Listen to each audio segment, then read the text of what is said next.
ধর্মরাজ ঠাকুর, এই ধর্মরাজ ঠাকুর খুব জাগ্রত। যাদের ধরুন সন্তান হচ্ছে না, তারা এখান দিয়ে ডাব দেয় বুদ্ধ পূর্ণিমার দিন।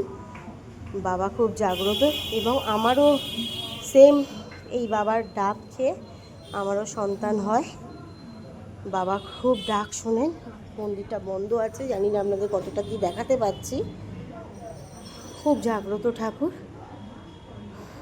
আপনারা এখানে এসে মানত করতে পারেন বাবার কাছে। আর এক মা, এই যে মন্দির, ধর্মরাজ মন্দির।